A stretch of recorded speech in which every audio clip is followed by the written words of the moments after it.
And here to tell us more about this is the creator of this video right here. Now check this out. This tells you everything that you really need to know about pinball machines. It's called Pleasure Machines, The History of Pinball. And joining us right now is Mark Helms. Mark, thanks for coming in. My pleasure, my pleasure.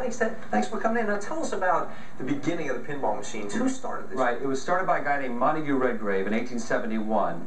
And he's been called the father of American pinball. His game was called Improvements in Bagatelle. Bagatelle came from the French. It came here during the American Revolution. The French officers played with the American officers. It became the American Army games where pinball came from.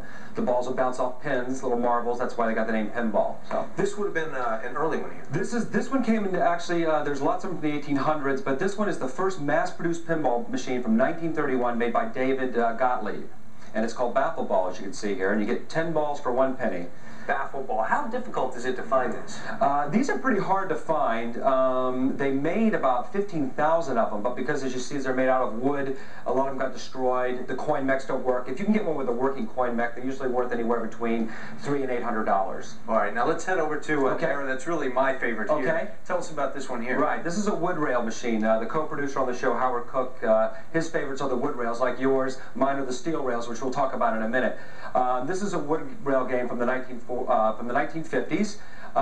Has a couple neat things. There's a ball elevator to introduce the ball to the chamber, which you don't see on the games of today. That was unique to this era as well. Made out of wood. They had these nice little things here to rest your cigarettes on. That's interesting here, because you can almost see James Dean. Exactly. He would have, just put it right on there. Exactly. But these are the most collectible. I think they're the most popular, is the wood rails, because they're the hardest to find. A lot of them were destroyed, unfortunately, because they were deemed gambling devices, although they really weren't. They were just games of skill. And I would imagine, this being wood, it would really chip and crack. It could chip, crack. A lot of times it's discolored. On this one, these are provided from Mayfair Amusements. They're in great shape here.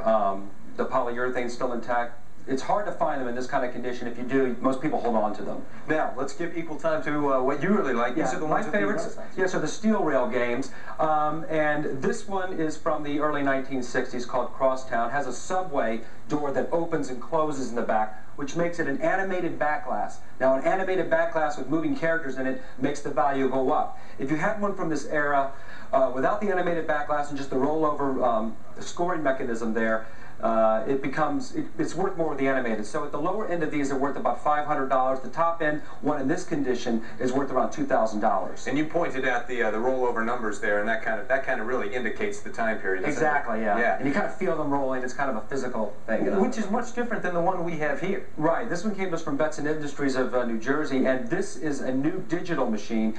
It's got a lot of firsts in it. There's actually a little guy's head, a green head that comes out of the playing field and looks at you. That was tried earlier in around 1963 by Williams, who makes these games now, but they've really perfected it now. He comes out of the game. There's a neon light that glows, as you see here, which is another first for pinball.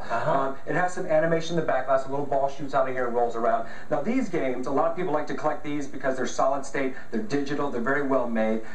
These are around $2,500, $3,000, but they're very durable. And a lot of people enjoy collecting these as well. What's interesting to me is that people just don't collect the pinball machines, they'll collect part of it. That's right. These are back glasses, and these are very collectible because usually they're one of a kind. For example, if you got this one, this is from the 1940s. If you own this, you might be one of the few people that have them. They were silk screen when they came out, and they were never made again.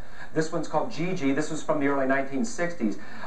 These can be worth a lot. A lot of people frame them and actually light them from the back, so they're just like the lit back glass as you would have seen them on the field in the pinball machine.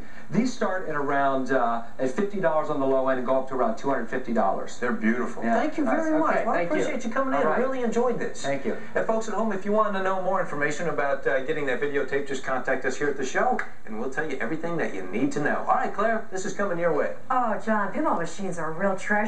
But just how much of a treasure?